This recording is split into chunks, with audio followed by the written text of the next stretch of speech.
I love that we're talking fearful leader, not fearless leader, huh?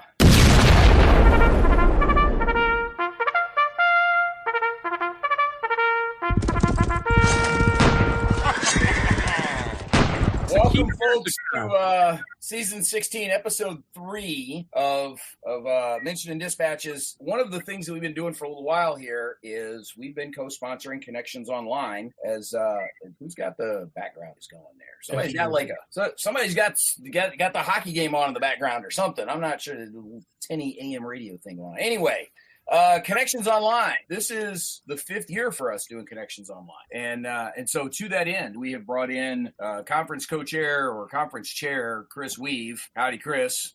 Hello. And Chris has also been helping us out with, like, he did a special Starfleet tactical episode for the ACDC, which was kind of cool. And so it was great having him help with that. And then the NSDM's Merle Robinson is here as well. Merle, how you doing? I'm doing fine. And Merle's been a part of the organizing effort for all of this going back to the very beginning. And Merle also pitched in for ACDC stuff as well and helped out with a couple of the presentations there, including one you guys did yourselves. So that was fairly cool and helpful and all. We had a fairly robust seminar track for the ACDC this year, which was a little weird. Normally it's a little less serious, and this year it was a little more serious. It was almost, dare we say, Connections Online like. So this is going to be the 5th anniversary of Connections Online. It's actually the 6th event we've done because we had that one goofy one-off one-day showcase of like special projects that we tried to do. And look, there's nothing wrong with trying something new. It just didn't quite work out. So we said we're not going to do that again, and we'll just stick with the main conference. And that's what we've done. And so, Chris, a lot of this was your brainchild. How did all of this come about? How did we end up with Connections Online as Connections Online and sort of where we are with what we're doing today? Well, the short answer is COVID. The longer answer, which presumably you want the longer answer. It's going to be a lousy podcast if we stop at COVID. Yeah, that's what I was thinking. So the longer answer is that at that time I was part of the Connections US effort. So Connections US used to just be Connections. It's a conference, a professional wargaming conference originally created by Matt Caffrey back in the early 90s. I was been going to the conference since about the year 2000, I think was the first one that I went to. So it had been in existence for 7, 8, 9 years, something like that when I first started going. And it was explicitly an effort to bring together the people who do commercial war games in the hobby space and people who do professional war games, usually in the government space, usually in the DoD space, but not necessarily for those things. And to bring them together to sort of exchange ideas. And it was hosted at Maxwell Air Force Base, where Matt was on the faculty of Air University. It was down there for several years. And so I'm a long-time attendee. I've gone to since the year 2000, I've probably gone to 15, 16, 17 of them, something like that. And during the time of COVID, it became apparent that there was utility in having an online conference. There was a little bit of disagreement amongst the group. Some of us viewed the online conference as being an idea that wasn't fully explored and really could offer something that an in-person conference couldn't, namely timelessness, right? I've said from the very beginning with Connections Online that if it's great if people show up live, but what I think is the win is the fact that everything we have in Connections Online is recorded and put up on YouTube for posterity. So basically, anybody who wants to can go back and watch every single core presentation, panel, etc., that we have done over the course of the last 5 years. It's all available on YouTube for people to go and download, which means that we can go back and we can put in keywords and create playlists and things like that. So I saw that there was an opportunity there to create something like that And so I basically said, okay, you guys go ahead and do the in-person one. They ended up doing it online that year, but you guys go ahead and continue doing the Connections US effort. I'm going to spin off and do my own thing as part of the Connections family of conferences. Not the first person who's done that, by the way. The Connections is now a global phenomenon. There's first there was a Connections UK and a Connections North in Montreal, and now there's a Connections in Japan that happens every couple of years. There's one in Australia that happens on a fairly regular basis. There's been one in the Netherlands. There's been at least one in France. I think there may even have been one in South America that I kind of lost. There was talk about one in Brazil, but I don't think it ever gelled. Okay, that could be. Did it not ever happen? I remember the talk of it, but I didn't remember if it actually happened. Yeah, and so the thing about Connections is Matt Caffrey's attitude is, yeah, knock yourself out. If it promotes wargaming, go for it. And, so each one, and then there's Connection Next Gen, which is another online one that's really sort of focused on newer wargamers that are just getting into the professional wargaming business. On the youths. Mm-hmm. And so you get all this Matt's always been very open to the idea of people going off and creating their own independent Connections conferences. We all have the same mission statement, which is to advance the art and science of wargaming. And we just have different mechanisms to do it. And it's been a very interesting journey so far, a journey that would not be possible without Brant and Merle and Zachary Grant, who couldn't be here. And now Jan Heinemann has joined us, and we occasionally pull in people to help out with various things. And so we're able to keep on doing it. And so we're going to do it again this year. Well, the other thing I'd want to stress, Chris, is that, the original effort to build the Connections live conference was to get people to cross-pollinate and bring in multidisciplinary people. So we were getting industry people and everything else. And I was involved with that from about 2004 because I was in Matt's orbit for other reasons. But, the challenge that we had that really led us to thinking hard about branching out was the fact that live is great and it has some advantages. One of the advantages is people get to talk in the hallway and make private connections and talk about projects that you might not talk about in public if they're working on anything that's classified for some reason. But the big problem with that was, despite the fact that was a real advantage, the disadvantage was the only people that could come who are the ones that had time and money. And time and money really was one of the key issues because we consistently would have big turnout at Connections USA when we did it on the East Coast, because that's where most of the professionals that get paid to do it full time or a big chunk of their time exist. And every time it was in some other location, and we tried to move around because that was part of the idea behind the diversity of thought. We had half a size or a third a size convention. And the more some of us talked about it, it was the realization, okay, there's lots of people doing stuff on the West Coast and doing stuff in Japan and doing stuff in other places. And over the years, Connections got enough of a reputation in terms of Connections US that they were drawing like 10 or 15% of their attendees from overseas. So we'd have guys from the UK, people from the Netherlands, people from Sweden, people from Japan, Korea, and those people really added a lot to the conference. So even though you didn't get to have sort of those side private conversations, we've done some things with online to try to simulate that environment so they can get together outside of normal hours. That's what we do with the Discord servers. I'm sure we'll talk about that later. But the real key is we have expanded the universe. And as we started talking about building Connections online, Brant's done a lot of stuff online with Webb and with the Armchair Dragoons and the local conventions. And he says, well, we could take this to another step because we have ways to merchandise, we have ways to organize. And he's basically become our media guru. And that's been a fantastic boost as well because, we had the concepts, we had some of the toolkits. I was heavily involved with Connections US's online efforts, but, the old school folks have a lot of resistance to things where they don't get to press the flesh and see one another and tell all their stories offline.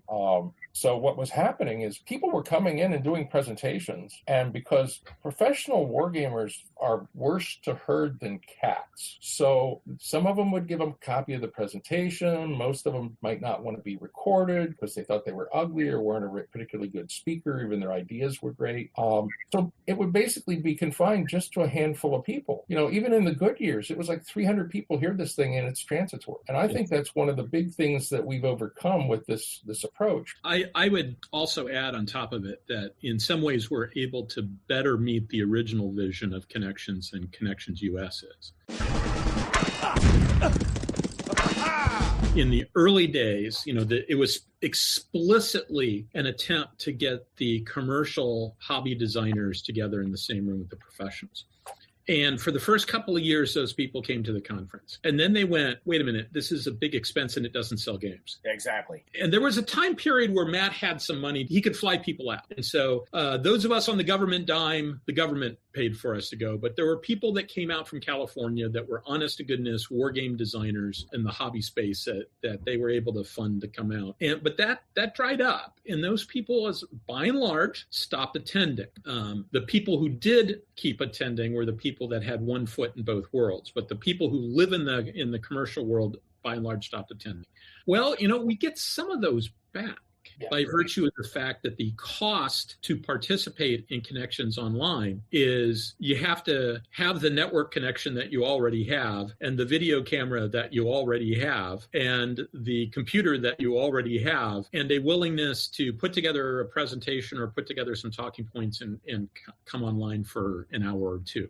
And then maybe hang out in the Discord channel and talk with other people. And so we get some very interesting conversations taking place, and we get some people that probably just aren't going to go to Connections US anymore because it's too expensive for them to do that. So we put together Connections Online on a shoestring budget. And we do occasionally bring in a hired gun.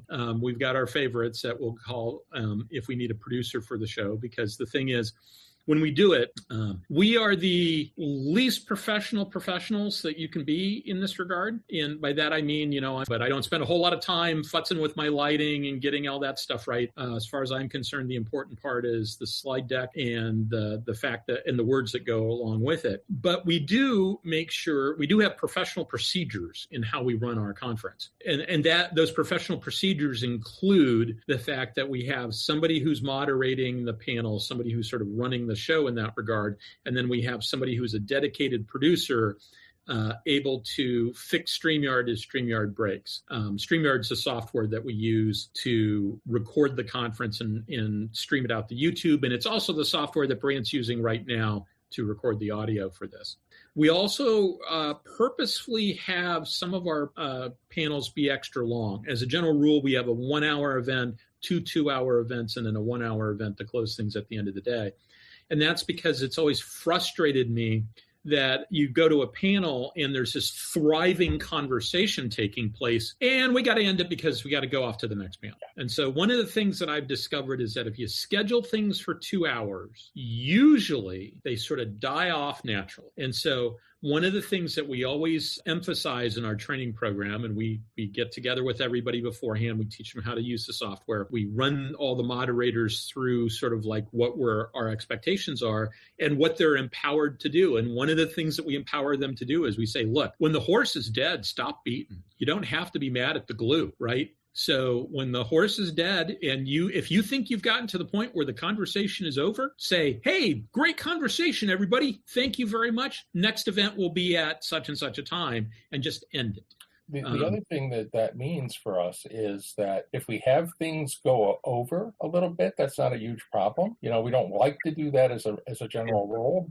But if it's in one of our extended events, it doesn't matter because it's normally a handful of people signing up because they want to learn how to use a tool or want to have a conversation that doesn't have 50 or 100 people that need to be in on the conversation because of their interests. Yeah. So that means that it works out pretty well, and we can really work hard to do diversity. I mean, our biggest management problem in terms of scheduling is figuring out where we think the high demand signal is to make those the 2-hour presentations. Well, yes and no. I mean, part of it is that generally the way we have tended to split things up is the 1 hour presentations are either a single face on screen or two people from the same organization. There's an occasional exception here or there. Whereas the 2 hour ones tend to be the Brady Bunch screen with multiple faces from multiple places as more of a traditional seminar panel. Yep. And the 1 hour ones tend to be a little more focused and directed, whereas the 2 hour ones tend to be a little more free flowing, a little more discussion between the participants in some cases. Although, for things to improve that Brant would like to slowly nudge folks towards, I'd still love to see more interaction between our panelists on the bigger presentations, not unlike we used to get at the Origins War College a lot of times. Mm-hmm. But by and large, the way we've managed to split things up is groups of people become a 2 hour show, and a single thread sticks to a 1 hour show, again, with a couple of exceptions here and there. Yeah. And that's largely working. I will say, like, we have had different shows and discussions in the past where we've discussed the conduct of the conference itself. And folks that are regular listeners to the podcast have probably heard some, variation on the theme of here's how we structure and organize the conference. What I wanted to spend a little bit of tonight doing was sort of talking about some of what we've actually done at the conference in terms of topics, people, events, those kinds of things that have brought out some insights or opportunities that we might not have gotten in the full regular presentation, but also ones that we might have taken some nice personal satisfaction from here or there, as this is something kind of cool that we were able to pull off. And that's what I wanted to spend a little bit of time on was, let's sort of shamelessly toot our own horn here, because we've managed to take something that it didn't fully start on a lark, because to Chris's point, explaining some of the background behind this, there was an intentional approach to what we wanted to do. And Chris had a vision in mind, that he had described when I came to the table on behalf of the Dragoons and said, hey, we want to get involved here. James Sterrett, our buddy, is the one that pointed me towards Chris. Like, Chris and I have known each other for 15, 20 years at this point. Yes. But James is the one that pointed me towards Chris as, hey, Chris is trying to do something like this already. I wanted to look at putting together a dedicated event for the professionals from a hobbyist perspective to, again, get to that cross-pollination that Chris was talking about earlier and that Merle was talking about earlier as part of the reason for connections in the first place. One of the things that I wanted to make a point of emphasis for, not the focal point, but wanted to make sure that we paid attention to with the Dragoons when we started in 2018, was I wanted to make sure that we considered the professional perspectives in the things that we did. We have all the hallmarks of a normal hobby wargaming website, with a lot of the news coverage we do, a lot of the reviews we do, a lot of the event coverage that we do is heavily focused on the hobby side. But I wanted to make it a point that the professionals are out there. They're doing a lot of useful and interesting things that the hobbyists can learn from, and that they can learn from the hobbyists. So we had I think we had 2 ACDCs under our belt at that point. We might have, I don't think we'd had the third one yet. We might have been in the planning stages for the third one when we launched Connections Online. But we had a bit of a template for how to organize a conference online. Mm-hmm. And I wanted to apply that towards the professional segment and find a good way to bring those two groups together. I was not thinking of doing it under the Connections umbrella until Chris brought that up and said, hey, we can do this. And kind of the light bulb went on. Yeah, you're right. We can. Let's do this. And that's how the Dragoons ended up as a co-sponsor of all of this stuff is we were always intending to do these kinds of things with the professional audience. It just never occurred to me to do it under the Connections name. And Chris was talking about how Connections, Matt Caffrey has sort of been very magnanimous, I guess, because he never copyrighted anything, or he was never very tight with the intellectual property of the Connections brand. The other thing I want to point out is, what I think appealed to all three of us that wasn't present anymore in Connections USA to the same degree, and because most of the ones outside of the US are more focused on the defense professionals than we tend to be. An exception to that is the one in Canada, because they do a little bit more with NGOs and things like that. But the focus has traditionally been on military affairs. And we viewed this as an experiment. And that was one of the big appeals. It was an experiment in that we were going to try to do something that nobody had done before quite that way. And if it failed, we know not to do it again. And if it succeeded, we could play around with it. And every time we come to do another Connections Online, we have a very serious conversation about how we can expand the boundaries. For example, one of the things I want to see us expand into in a year or two from now is to reach out to the consulting community, because one of the things that we saw with Connections US and with every Connections I've ever been to is the guys that work on billable hours don't show up. And they're using a whole other set of techniques and have other priorities in the way they design things that can be useful to everybody. What we've managed to do so far is expand the number of vectors that come together and talk.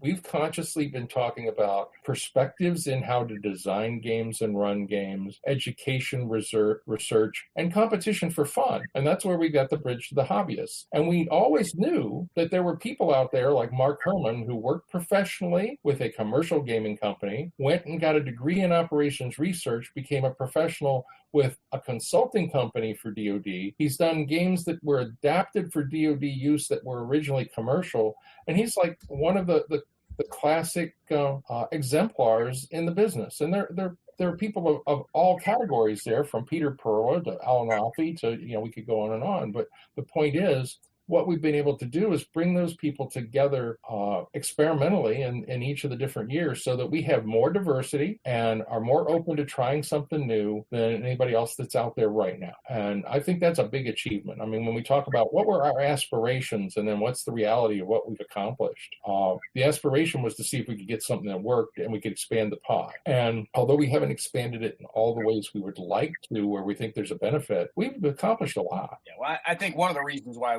we've been able to hit that modest success criteria was going back to Chris's original point of the success criteria was kept intentionally modest. As Chris, what was the line you used? Is like, if nobody showed up but we got everything recorded, it was still successful, right?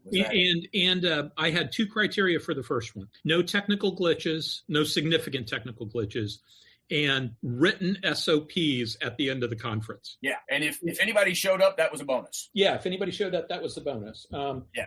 I don't quite have as long a view as Isaac Arthur from Science and Futurism with Isaac Arthur does, but his comment about his podcast, he says, far more people are going to watch this after I'm dead than will watch it now, because it's going to be around forever. And, 500 years from now, more people will have watched it than are watching it on a weekly basis. Okay, that's great. I don't quite think it's going to work out that way. But I share the sentiment. If I share the direction of that vector arrow, if not the length of it. Yeah, I don't think we're going to get the durability of the Gettysburg Address, but I'm hoping it's useful. But I hope I'm wrong about that too, because I think that we've done some. Brant asked earlier about things that we think sort of stand out, and so aside from just the I'm really glad that we did it. Let me start with that. I'm not only glad that we did it, but it was the timing was pretty good on that, I think, because COVID had got me thinking about what happens if Connections US had to go online. So it wasn't a whim when I suggested, hey, let's just do this online. I had already written a paper about how you would do it. It's called the 5-function conference model or something like that, because I sat down and I said, what is a conference? Also science fiction conventions. I go to science fiction convention. It's pretty much the same thing. What is a science fiction convention? What is a conference? What is it? Because you need to know what it is in order to be able to replicate it in a different media. But it's not just that. It's knowing what benefits it has and what challenges it has. It's not just the definition. Yes, but the first step is to be able to deconstruct it down into the pieces parts. And, at some point you figure out what's the important part and what is not the important part. Like they oftentimes happen at hotels. Is it important that a hotel be part of the process? Well, no, not really. At least the ballroom isn't important. Maybe the hotel rooms are, but not if you're doing it online, obviously. So it's not like we had to go do it at a hotel. But we did have to sort of think about the different pieces of a conference. And I came to the conclusion that you can break it down so that in the following ways. You have hallways, which are places where conversations take place. You have something that does navigation, right? And that could be a poster up on a board. It can be a handout. It can be an app on your phone, but something so that you know where to be when you need to be there. It tells you about the speakers and their bio and stuff like that. You need a program booklet or something like that. So you need navigation. So let's call that a program booklet. You need rooms, right? And you need like lecture rooms where there's the traditional format is there's a guy at the front of the room and there's an audience, and that has certain features. The audience is largely passive with the exception of asking questions. The person at the front of the room sort of has control over the situation. But that's not the only interaction that can take place between audiences and people. Connections US famously has group discussions scheduled where you get people together and you talk about a particular topic around a table. So you have tables in addition to having rooms that are lecture rooms. And so there had to be some way to do that interaction. And then there's frequently something that, at least for a science fiction convention, there's a place where you can go and buy books or something like that. Well, that problem is long solved. Right? If there's one thing that the internet is really good at, it's selling you shit. So I said, yeah, that's problem solved. I don't need to think about that. I don't really need to think in terms of passive displays either. Those are web pages. I just need to be able to do those other things. And so we do those other things. Tabletop events tells people where they need to be. Discord provides us with hallways to have conversations in, and also it provides us with tables where we can get together and have small group discussions. And StreamYard provides us with a room where you can have a person at the front of the room, one or more people at the front of the room, and an audience sending them questions through the chat functionality. So the other thing I'd point out is the timing of this in terms of years and everything else was also really fortuitous for us, because one of the challenges when we first started talking about these ideas was what tools we had available. And, we'd all experienced certain kinds of video conferencing tools and their shortcomings. And essentially what we discovered was by comparing notes, that sounds like Connections, like a Connections meeting. We started talking about the different tools that were available, which is how we settled on Discord and StreamYard and those kinds of things, because they weren't always available. And we'd experienced the problems with organizing and managing things like a Zoom conference. Like the first online convention in the US for Connections was a contractor coaching us through how to run 3 channels for 5 days with 26 some volunteers and all these different subgroups in Zoom that were horribly complicated.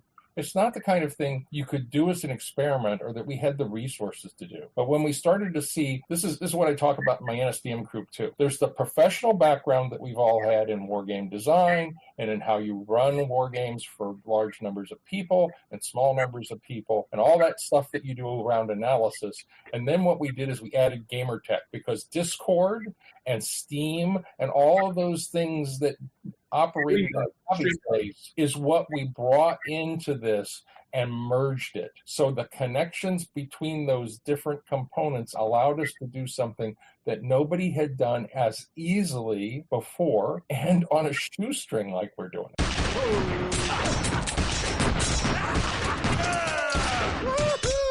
That was one of the joys when we stumbled across this small group of college people that made StreamYard, and we started to see, hey, it's not as complicated, but it's very bulletproof, and that gave us whole new opportunities. I don't know when Brant discovered StreamYard. I discovered it through Alec Peters from Star Trek Axanar, who invited me to be on his show, Axanar After Dark, and he sent me a link to this thing called StreamYard.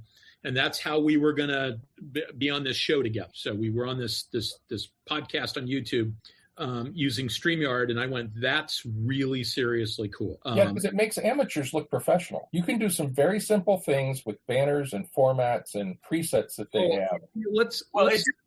I don't even think you need to go there.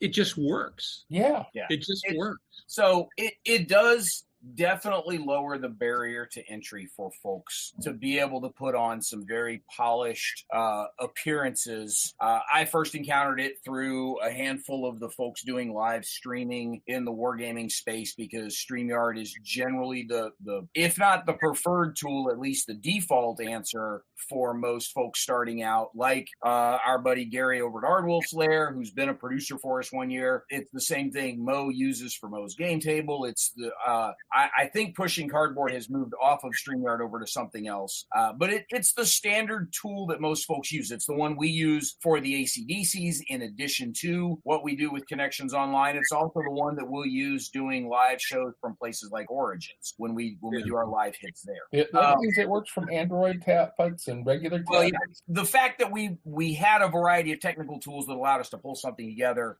okay, cool. That's a lot of inside baseball for really looking back back over the 5 years of what we've done, the technology enabled us to do some cool shit. All right, cool, done. Like, let's move off. Yeah, I started to go talk about the cool shit we did, not about the technical tools we used to build the sandbox. Let's talk about the sandcastle, right?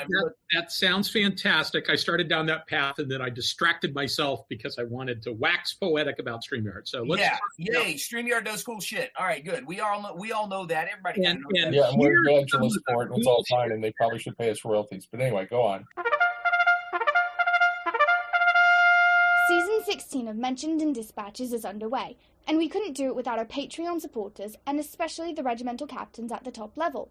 The Armchair Dragoons would like to thank Chris Anthony, James M., Joseph Knorr, Paul LaFontaine, Miles R., Stagger Wing, Fred's Dog, and Fred 2, Kevin Bertram, Michael Sunborg, Patrick Garrity, Catastrophe Games, Hethwell War Games, and Greg from Pico Armor. They help us keep our objectives in our line of sight. You too can support the Regiment of Strategy Gaming as a Patreon supporter at patreon.com/armchairdragoons. Let's talk about the last couple of ones that we did. Last year, we did one on wargaming future technologies, I believe is what we ended up calling it in the end. Mm-hmm. This was something that I kind of wanted to do.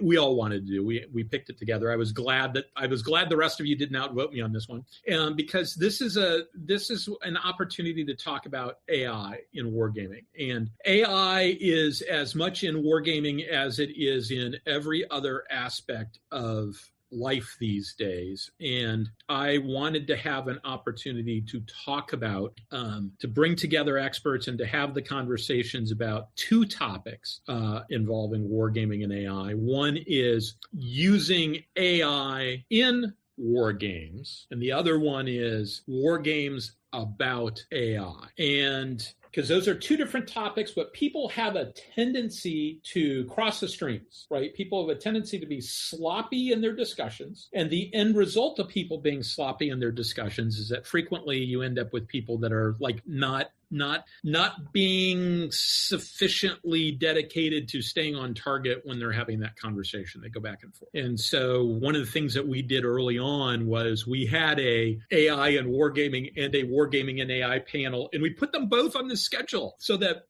and as it turns out, that was real complicated for us to keep straight just because the terms were the same and we're talking with some of the same people about stuff. And it's like, so sometimes we would get distracted about which one we were talking about. We never lost lock on the fact that they were two different things. But I'm actually really proud of the discussions that we had about that and the guests that we had come on to the show. And talk about that stuff, because I think we did as good a job as anybody has done in talking about those subjects, and we brought in some heavy hitters to do it. Well, the thing that I'm most happy with from what we've done with the whole series over the last couple of years is we've gotten people from different perspectives in every conference to a large degree. Mm-hmm. We've got people who are doing games for education and their learning objectives are different. We've got people who do games for research to try to figure out, does this new thing work if we assume A, B, and C?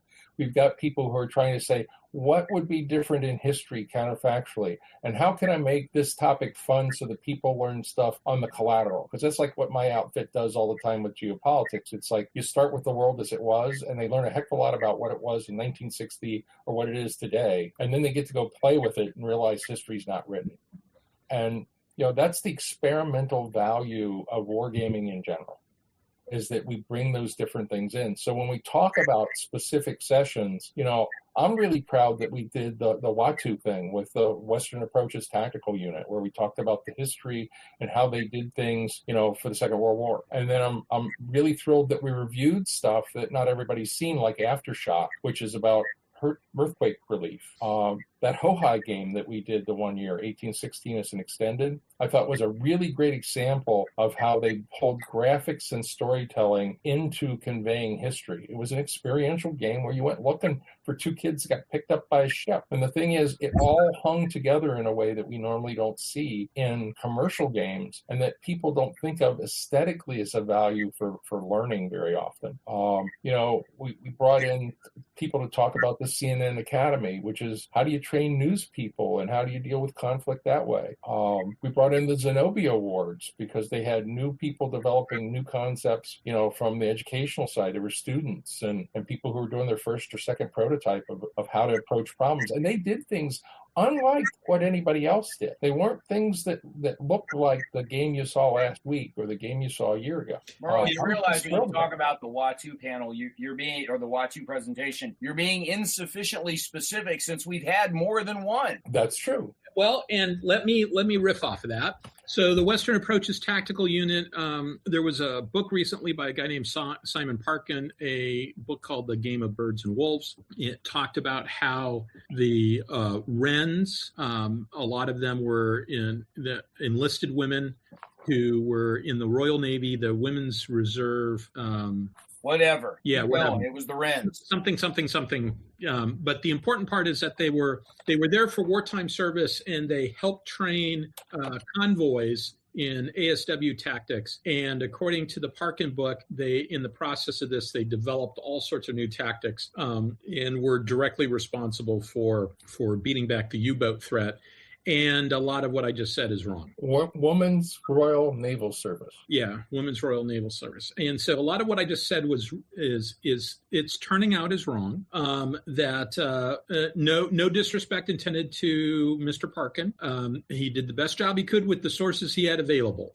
But some of the people who were at Connections Online as part of this discussion, including somebody who was a very, very, very big fan of the story, and was one of the people promulgating the story, the conclusion that some of the researchers have come to is that that isn't really the story that happened. They did very valuable work training the people to the convoy officers to go and protect the convoys from the U-boats, but a lot of the details are wrong, and that is a history that has not yet been written. I keep poking the people involved and say, you need to write that, and we'll see if that actually comes out. But it's pretty clear that has that story is incorrect, and that is a direct result. I won't claim that it's only Connections Online. I will claim that we put two of the primary researchers together at Connections Online. The other thing I'd point out here is part of the reason many of us play games and develop games is to get a better understanding of how things work. How are decisions made? How do things actually interact? Because, historically, there are lots of gaps.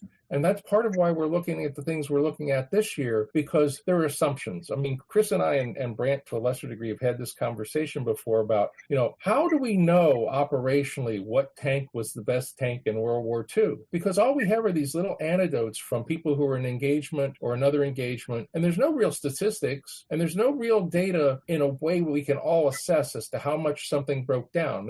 It's all sort of gestalt wisdom based on this collective feeling that people have about things. So when we do something, do we know that you really need 3-to-1 odds to take a position? Well, we know that's not true from Fallujah, for example. So the question is, what things go into that for good and bad? And this discussion about WA2 is a classic example of trying to understand how the world really works and having different stories that are like the people that are looking at an elephant and think it's a camel or vice versa.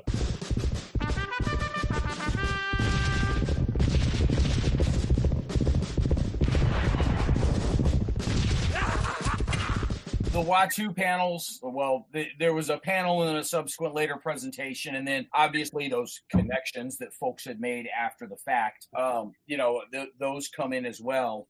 I would encourage folks to take a look at, we've got them linked to this podcast episode, the archives for each of the different years that we've had over the 5 years that we've done this.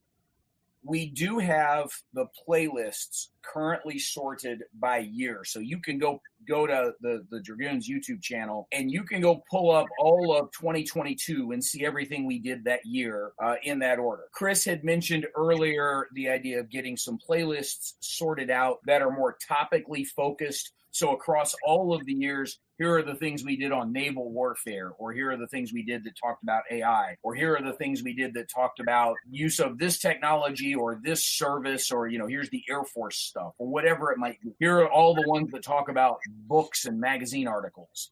We haven't got to that point yet. We're getting there, but I would encourage you, take a look down below it, sort of the breadth of topics that we've had over the years, and the variety of speakers that we've brought in, and the variety of different ways we've tried to cover things. So let's see if Brant edits me out on this comment. If you want to work long hours and be dedicated to something bigger than yourself, volunteer to help us. Send us a librarian on the team.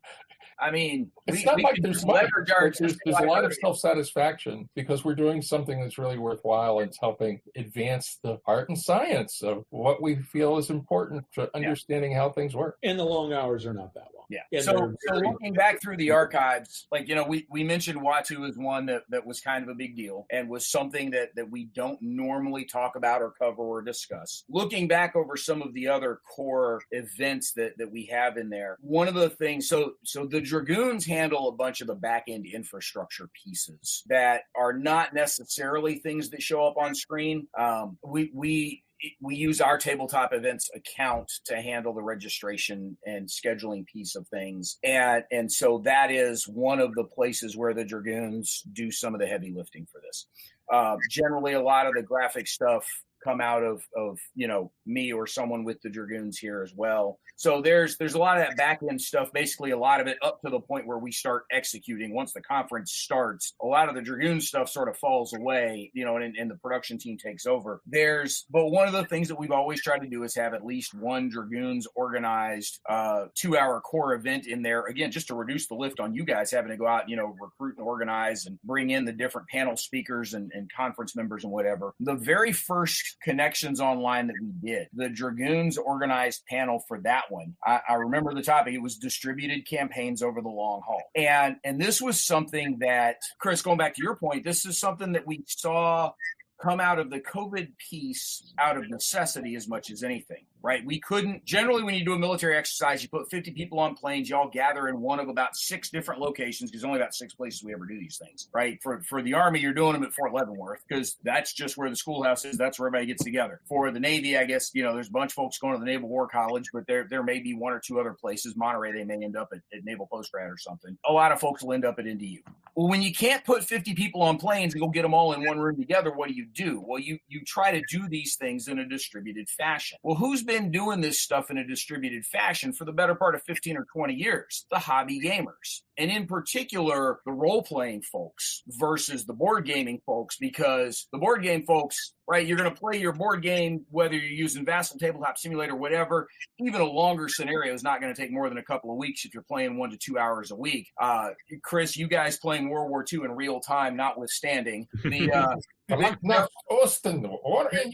there aren't a lot of board game campaigns that tend to last months, if not years.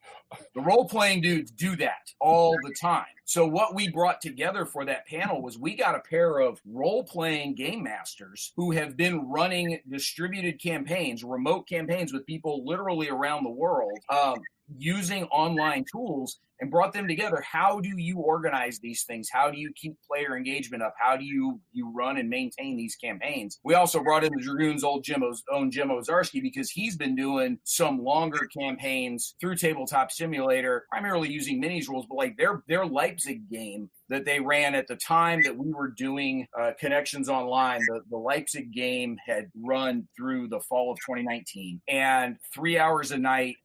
I'd have to go back and look. I want to say it was 16 sessions of 3-hour Saturday nights. So, I mean, it was a pretty long season worth of sports there that those guys did for one big battle. So those kinds of extended distributed campaigns are something that you can do when you don't have to put 50 people on a plane and go somewhere. You're not going to put 50 people on a plane and go somewhere for a 2-year-long game, but 50 people in different places checking in once a week for an extended long-term campaign. That's not just realistic. That's actually happening. And so that's one of the reasons why we wanted to bring that panel together and bring those folks to the table and give the professionals a different perspective they weren't going to see. That was one of the ones that we thought was kind of cool. Fit the spirit of Connections Online, fit the spirit of the distributed kind of gaming that COVID made necessary, and was the sort of thing that you would never get at Connections US. And one of the things that really hit home with me about a decade ago, when the whole thing with serious games and serious play started up,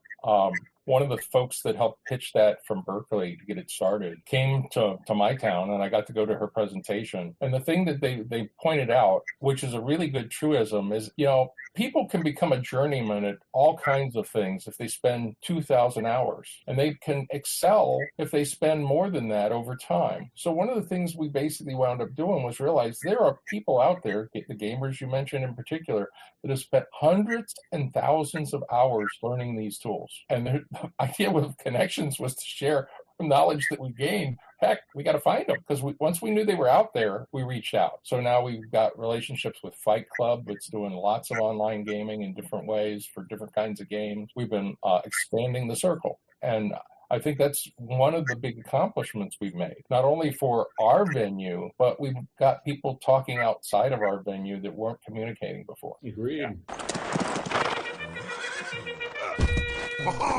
In terms of the specific panels, presentations, and such that we've done, Chris, is there one that jumps out to you as particularly memorable? Either one that you helped pull together or one that you just sat there watched and went, wow, that was really damn good? Boy, there's a bunch of them. I don't know why this is the one that sticks out in my mind. Maybe it's just because I can now point at this panel and say, okay, this solves a problem. But there's actually two. There's actually two I'm going to talk about. The first one is for we did red teaming themed Connections a couple of years ago. And I realized early on, one of the first things I said is we have to start this off with an explanation about what red teaming is, because there's about 5 different disciplines that use that term, and they do not mean the same thing. So we tracked down practitioners from the 5 different disciplines, and we had them on a panel where they each did what red teaming means to me is blah, blah, blah, blah, blah. And this is something that I had run into multiple times because I was a member of a couple of those communities. I'd been through a stripped down version of the Fort Leavenworth red teaming course. Where red teaming is about alternate analysis and getting into the head of a potential opponent. You can do red teaming techniques even with your allies, right? It's about understanding where the other person is coming from in a way that traditional analytical techniques do not teach you. It can mean op4 type stuff in wargaming. It can mean alternative analysis in the intelligence community. It can mean penetration testing and the like in the cyber community. And so all those are different applications that you can see where the links are. But when those people talk to each other, frequently they're not really talking to each other. They just think they are. And so I saw an opportunity to sort of fix something that had always bothered me. And so let's have a panel that talks about that and then go through and talk about the various disciplines, mostly focused in terms of wargaming, but not exclusively. The other thing is, and this is something more from the hobby side of it. So a lot of people on the hobby side know of a game called Dune, one of the classic games from Avalon Hill back in the day. And Dune was out of print for a long time. And the reason it was out of print is the rights situation to it was just messy, because Avalon Hill was sort of, the records were not as good as one would like. And it was just really unclear as to who had the rights for what, et cetera, et cetera. And as it happens, we happen to know the guy who figured it all out. He's a lawyer named Charles Hildebrandt, and Dune is his second favorite game of all time, behind Republic of Rome. And he happened to have met some of the people involved. And when it came time to try to make it happen, he was willing to dedicate the hundreds of hours necessary to research the situation and make it all happen and negotiate the deal. And he's an intellectual property lawyer in his day job. And he was basically just willing to do it out of the goodness of his heart. And a funding stream for the Museum of Science Fiction, of which he's one of the founders of. So anytime you see a Dune game, look on the back, it says MOSF, and that's because Charles basically was willing to put in the work to do that. And so Charles came online for Connections US, or Connections Online, I'm sorry. Connections Online. I think he did that last year, didn't he? Yeah. I think so. Yeah. So it was the final event. We always try to do something a little bit lighter and fluffier for the final event of the Connections Online. So it was the final core event, and he told the story about how he made it all happen. And so it was an utterly fascinating story. I had only heard the 5-minute version before, and I got to hear the 50-minute version from Charles. So that was fantastic. Merle, which one sticks out to you as a particularly meaningful or enjoyable event that we'd had? Doesn't have to be a panel or seminar. Maybe it was one of the game sessions. I think the thing that appealed to me most of all the things that we did was when we started talking about urban warfare. And that's because my bent is a lot more towards the scholar and the historian and understand relationships kind of stuff, because that's an area where people have sort of sloughed over it for a long time. It only started really getting looked at seriously, in my view, in the last decade. And we hadn't had people integrate, what happens when you got a lot of concrete in one space and all these different conduits, whether it's sewers or whatever, and how do you restore order after? Because we started talking about that after Iraq, is, picking up the trash is an important thing. So one of the things I think we really highlighted that a lot of folks didn't understand the basics of was the panel and the work that we had on that, because it was, how to understand the past, present, and future of something that, 70% of the world's going to be in urban and environment in the next decade. It's already maybe that much. And it's like, if we're going to have a conflict, that's something to pay attention to. I'll take your word for it. There's going to be more city than water? We're talking about where the population is. Oh, okay. Okay. I'm glad you clarified that. The highest proportion of the human population will be in urban areas, okay? Yeah, we are not going to become Coruscant. Yeah, I do think it is gratifying that we've been able to try some different stuff. We mentioned before the Connections Online Showcase Day. We tried it, didn't really work out. It wasn't worth trying it again just in case that happened to be a bad year or something. It was something that sort of pulled focus away from the main event. No, not really worth it. Let's go back to focusing on the primary event. We've had folks from the hobby world come in to do a deep dive, kind of the Wargaming boot camp on how to use Discord and Vassal and Tabletop Simulator, and a block of instruction to teach the pros how to do these things that a lot of the hobbyists don't get. That's not something that we've ever recorded. The guys weren't real comfortable with having that recorded that way, in part because the technology does change fairly frequently, and they didn't want that to be too stale. But that's one that we've had several years. There's been a couple of years we didn't have those guys available because we overlapped with GMT's weekend at the warehouse.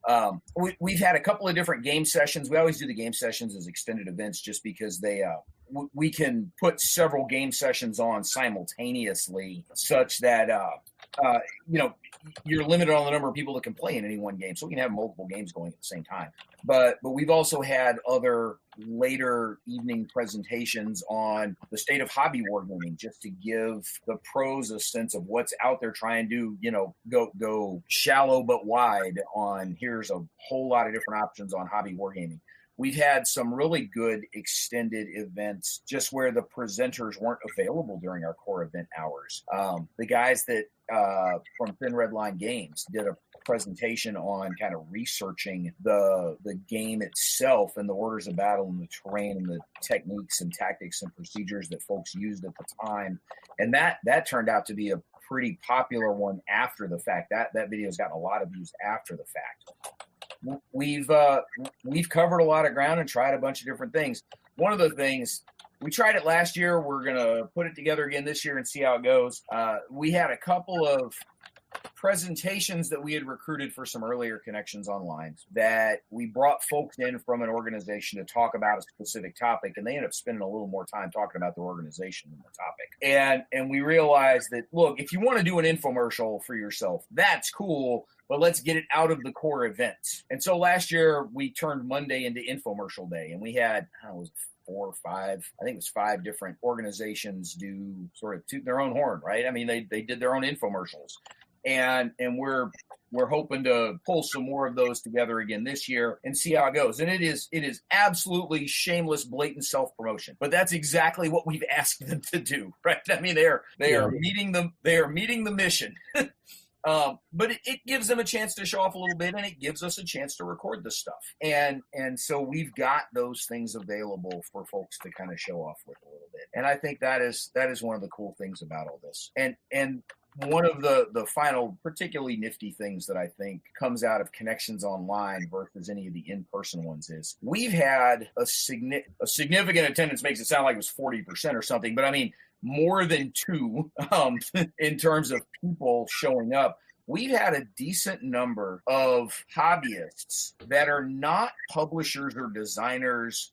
They are just hobby wargame enthusiasts that have become regulars for Connections Online, where professional wargaming has absolutely jack to do with their day job. They are hobby wargamers that just have an interest in, hey, I wonder what the pros are doing. That sounds kind of cool. Let me check it out. And those kinds of folks can regularly attend something like Connections Online, even if they only catch a couple of the core sessions in person, and the rest of them they're watching in the evenings, but interacting in the Discord, maybe asking some additional questions after hours about, hey, I got a chance to watch this, but I'm sort of curious with these follow-up questions. We've had a fair number of, I mean, I don't know if we want to call them enthusiasts or fans, but just straight up hobby wargamers that have been pretty active participants on, as audience members in the professional wargaming space. And I think that's really cool because that's not something you would ever get at Connections US or Connections North or UK or whatever. Because you got to get on a plane. You got to pay a decent chunk of change to attend that thing. You got to take time off work to do that. And